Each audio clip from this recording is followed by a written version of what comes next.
And what do I mean by that? Let's break it down just a little bit. Cut. Because I don't actually know what I mean by that, to be honest with you. How we can meet God where we are in our daily life. Hi, my name is Vaughn. This is the Modern Crusade. The other day, I was talking with a good friend of mine about Christianity, and I got a little bit ahead of myself, and I kind of forgot, I'm a cradle Catholic, I've been through 12 plus years of schooling where, it was routine, it was every day, and that's not the case for a lot of people, especially a lot of non-denominational Christians. And kind of what I wanted to address in this video is how we can come to a better understanding of who God is through basic studying. And one of the things that I love and one of the biggest tools that I've been using lately is the Catechism of the Catholic Church.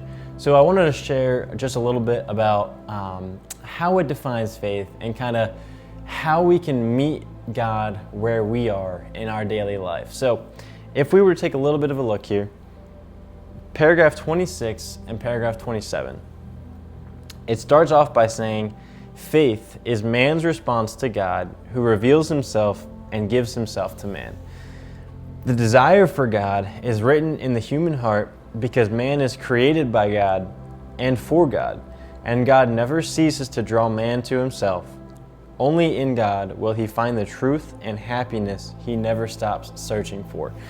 So, what are a couple of key takeaways from those paragraphs? Well, I would say three things. We have God as our source, God is our end, and everything in between. What exactly do I mean? So, man is created by God and for God. God is our creator. We just have to pause and acknowledge that for a second, right? You and I, we did not have to exist, yet we do. And I'm glad that you do.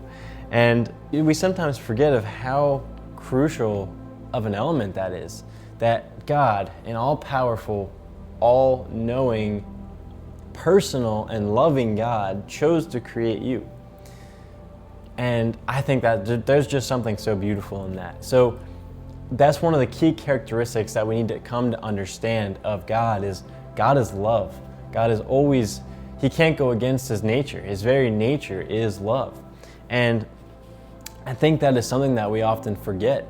I think we could go even a little bit deeper there and say it's God's love that actually grounds us in existence, right? The Catechism puts it this way: for if man exists, it is because God has created him through love, and through love continues to hold him in existence.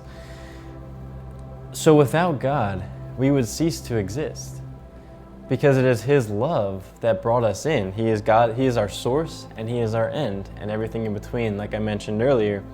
So what does that outpouring of love really look like? Well, I would say it's these three things: that God loves each and every one of us infinitely, uniquely, and on purpose. And just to take a moment to really soak that in, just how good is that? And how comforting for a lot of people that could just be knowing that there's somebody that loves you so much that they just gave you those innate and unique abilities, those talents, those skills that are actually so tied to who you are as a person, and that all came from the God who loves you. Now, how can we actually identify and search for God's love? So this next step is what I would call the search. And there's really four things that the Catechism outlines to kind of help us along on that search or that spiritual journey of seeking God's love. And it's this: but this search for God demands of man every effort of intellect, a sound will, an upright heart, as well as the witness of others who teach him to seek God. Starting with the first one, intellect.